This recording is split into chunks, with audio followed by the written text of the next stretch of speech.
So I recently ran across a large collection of VHS tapes that my friend Ryan gave me. I'm in the Blu-ray, I'm in the DVD, but I'm never going to pass up VHS tape if I'm offered it. And the first tape we got is Mania. You may recall this being released as, I think, the Deaf Wheelers at some time or another, and Severin has a DVD that's actually pretty neat. This is the Good Times home video, if I can get this right with the camera. Good Times home video release that was released in 1985, actually. So, but it may or it may not be the real one, because as you can see, that is what's on the tape. So I don't know if this is dubbed and written on, or if this is the actual real tape, but it is the real box, so that counts for something. We got The Shining, Stanley Kubrick's The Shining. Now this has never been opened, it's still in the plastic, and I'm probably going to leave it in the plastic because I have the DVD and Blu-ray of this, and you know, it's not one of my favorite Stanley Kubrick films, although I do like Stanley Kubrick. It's probably one of the later days of the VHS tape, since it actually has special features, has like 35 minutes of special features. Remember the full moon ones used to have video zones? Yeah, video zones. So I guess something like that. It actually plays before the movie, it says. So as if the movie wasn't long enough, you have to wait 35 minutes to get to it. Next we have Nightmare on Elm Street Part 2, Freddy's Revenge. Now, as you can very well see, this tape has been through the ringer. The top has a cut on it, a slit. The tape itself looks just fine. This is, of course, another media entertainment release, or media home entertainment release, I should say. And it's an X-rental because it has the video store name on the side there. This is from an old Tennessee video store, and in fact, it smells like a video store. Brings us to A Nightmare on Elm Street Part 5, The Dream Child. Not necessarily one of my favorites. I would go as far as say I think I like 2 better than I like 5. This is a Video Treasures one. This is actually my second Video Treasure copy of this. My other one doesn't have a case though, so I was very happy to get a case for it. Don't look like it's really been watched very much. I don't even think it's an extra rental because there's nothing on it. So this is a pretty good conditioned one if you like The Dream Child, but not one of my favorites. Next we have the Amityville 2-pack. Now you know you got something when you got a 2-pack of VHS tapes. The method would be used later on with the DVDs with 2 movies on them, of course, which is much more easier to store than this big flanky box here. But we've got Amityville, and of course Amityville 2, if I'm not mistaken. Yes, Amityville 2, The Possession, which is my personal favorite out of them. I have the Scream Factory set that was released, and pretty big fan of Part 2. The rest a little bit mixed on, but this is another set that was a Good Times home video release set, and it's pretty good condition.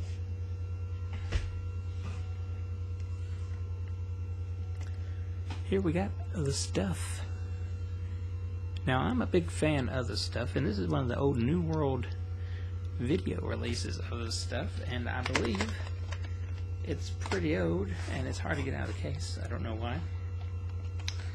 And I don't think it's an X rental because it doesn't have none of the rental stuff on it. Of course, this tape was made in 1985, so it's a pretty old tape. I've not watched it, although sometimes I go back and watch these because I don't just have them to have them, actually watch them. I've got the DVD of it, but I like to watch that sometimes just to see what it looks like. Real good cover, better than DVD cover, I think. I'm going to show both of these because they're newer releases, so to speak, of the VHS. Scream 2. I'm not sure exactly when these were released. Probably about the same time that the movie actually came out, because the VHS was still a thing back then. Not a novelty thing, but a thing, which is different than they are now. Now check this out. This is a nice attempt at a cover, if you can see what's going on here. This is the real tape. That is the real. I'll get used to this camera being opposite of how I am here in a minute. This is the real tape. Oh, I Know What You Did Last Summer. But this is clearly not the real box of I Know What You Did Last Summer. But it's a pretty good job at a bootleg. Or a print. I don't know what you'd call that since the tape's actually real. But they even, when they scanned it, they even scanned the white part of the box there. I mean, they've got everything. They could have cut that out if they wanted to. Just to add a little added effect to their hard work they obviously put into it.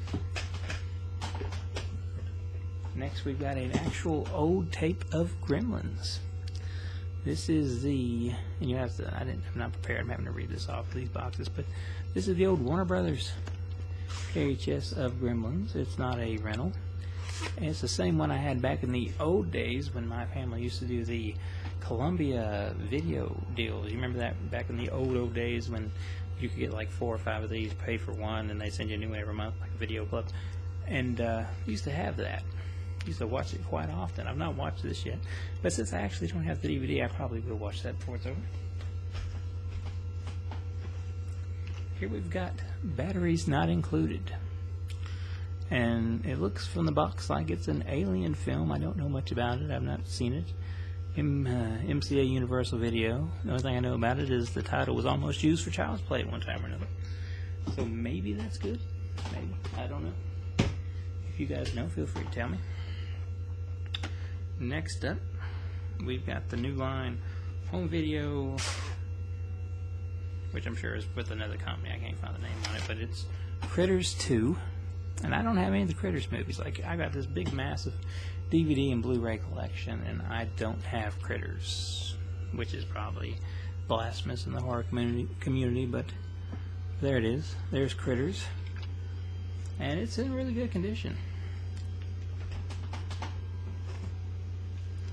We've got the Terminator.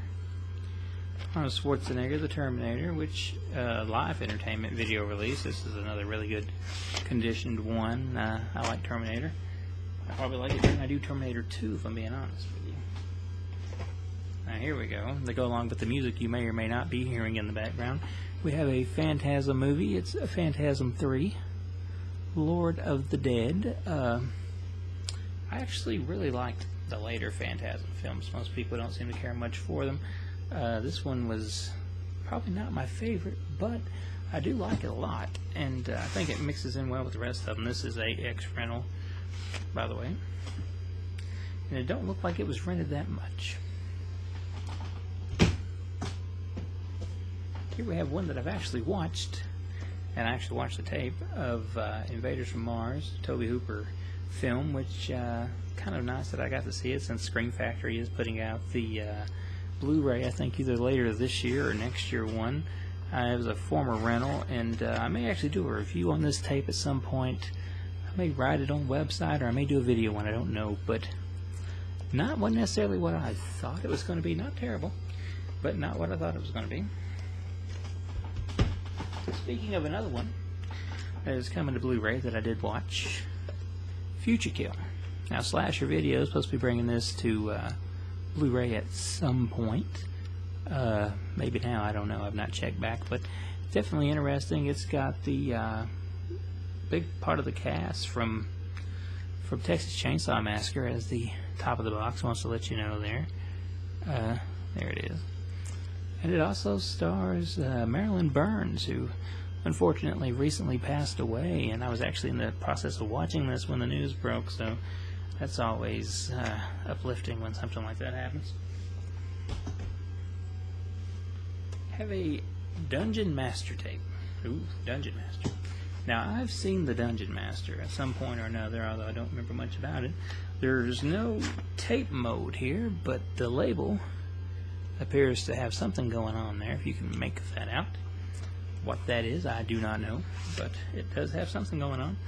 And I may end up watching this one. Of course, I may watch a lot of things. Who knows? I get a lot of stuff in the reviews, so I don't really have time to just watch what I want to watch most of the time. But who knows, if the mood hits, I may throw it in. Pardon the squeaky chair there. We don't have very good production value on this video. Here we have Halloween. Ooh, Halloween. But this is one of the later Anchor Bay releases, so not necessarily that cool to have, although Halloween is cool to have in general. And at least says adjust your tracking. Got the old-fashioned, for a better picture, please adjust your tracking thing at the bottom, which is always neat to find, very nostalgic. If I don't break it, I don't think I broke it. Got the Blu-ray, got the DVD. Probably going to have the box set, even though I don't really need it, but I also have the VHS tape now. And I would recommend on a Halloween, if you ever want to have a horror marathon, just watch the tapes. Watch VHS tapes. See if like it has more of that genuine Halloween feel to it. Speaking of Halloween, we've got another Good Times video released for Halloween 3, Season of the Witch. The only Halloween to not feature Michael Myers, as everybody who's a horror fan should know. But it's a good one anyway. It's got Tom Atkins. How could you not like something that's got Tom Atkins in it? Very glad to hear they're putting the Tom Atkins commentary back on the Halloween box set, because it's pretty much copying the disc anyway. Why not have that?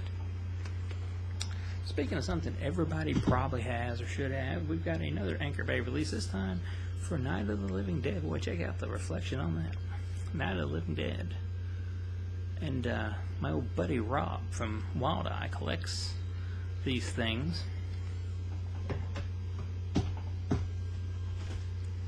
And here's a little cool one for everybody. It's one of those tapes. Hey, it's actually got somebody's name on it. Real quick, look at that. Check that out. Thanks for writing on the tape, you douchebag. But anyway, here's Fright Night. And it's a cool RCA one, like with all the sides and stuff. Whatever you want to call that. Anyway, it's got it, but it's, how do I pause to find the year? Which is going to take me probably embarrassing long to find it. 1986. It was released 1986. Haven't watched that yet, but I may watch that. I've got the DVD of it, but I may watch that. I've also got another tape of Fright Night in this box. It's much newer and probably looks a lot better than this one, but still, why not take the risk of the tape flying apart in the VCR? Just pop it in and see what happens. And since I'm on the subject, I can jump ahead a little bit here, make a lot of noise, and find the other Fright Night I was telling you about. This is a newer one. This is Colombian. Colombian. Who knows? Nothing fancy about that. Just a newer tape that I'm sure looks a lot better than the other one, but it doesn't have the nostalgic value to it. And nostalgia goes a lot of way with me. I don't know about you, but it does with me. Okay. Moving on, we got another MCA Universal release, this time for Legend, back when Tom Cruise was cool. And it's also got the dude from It that I probably should know the name of, that everybody's probably yelling at the screen right now. What's his name? What's his name? What's his name? It's directed by Ridley Scott. Anyway, I can't find the name on the tape, but you know who I'm talking about. He was the butler in Clue. He was the clown in It. He was Tim Curry, I think was his name, actually, now that I'm going through it, and if I'm wrong, well, so what? Tim Curry, ladies and gentlemen. Legend. Tom Cruise was cool back in the day. Speaking of something else that's pretty cool, we've got Christine. And here we are with another RCA release with the 4 sides of comfort, I guess we could call it. 4 sides of support. Make sure your tape doesn't fly out randomly. I don't have the DVD of Christine. I don't have the Blu-ray, and I probably won't have the Blu-ray because Twilight Time likes to really make those limited. But I've got this. And it's pretty cool that I got this because I almost have all the John Carpenter films. This was one I didn't have until I got the tape. Moving along, we've got The Lost World, Jurassic Park. And what is so cool about this one? It's one that's got the little, whatever you call that, where you move it around and it makes different pictures on the screen.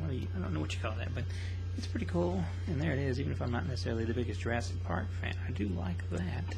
There it is. That's neat. They should do that more often. Oh, look. It slips out, apparently. Didn't know that, though, just now. You learn everything, and you do it live on YouTube. Ain't that neat? And it has that when you slide it out. But who's going to leave that out? That'd be slide it back in. And we're almost to the end. Almost to the end. Here we have Pumpkinhead 2. Blood Wings. Not seen this one. Not seen those. I've seen the original one. I'm going to see the original one again pretty soon because Scream Factory sent me the Pumpkinhead Special Edition Blu-ray to review. But after I get done watching that, I can go a little lo-fi here and watch this, which probably isn't as good. I don't know, but it's cool to have nonetheless. Down to our last two, and I wish I could say I saved the best for last, but I probably didn't. Still, here's a classic in the form of Horror Express, which I have on Blu-ray, and several public domain sets that you get for $5 with like 50 movies on it. Can't seem to make out the name of that, but Burbank Video. You can see that logo there. That's a one I'm not familiar with. Of course, I'm not necessarily into the historian type stuff that most VHS collectors are. I'm not one of those hipster type annoying people that can just rattle off the information just like that. Sometimes I have to actually research ahead of time. I didn't do that for this, but nonetheless, it's Horror Express, and it looks relatively new, and it looks like it's never been watched for that matter, so you can't beat that. It does have a cool cover, if you can see that. Still recommend getting the Blu-ray if you ever want to really enjoy it.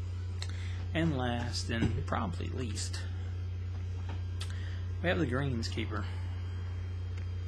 Now, I'm pretty keen on knowing my stuff when it comes to slasher movies, and this would appear to be a slasher, but it would also appear to be one I've not heard nothing about, so I don't know how good it is. I know it's 2003, so this was probably one of the last ones that made its way to VHS before they started shutting them all down there for a while, but I might give it a go, I might not, I don't know, but at least it probably looks pretty good if I ever do, since it's probably one of the last ones. And that brings us, thankfully and mercifully probably for you, to the end of this very long video. And if you've made it this long, well, thank you very much. Like the video, comment, share it, do something with it. Post it on your wall. That's a form of sharing that most people can do, right? Also, don't forget to go to zombiesdon'trun.net and check out my rating reviews, which are way more detailed and more coherent than this. And you can also follow me on Twitter at Chuck Connery, because I'm not very creative and that's pretty easy. So, until next time.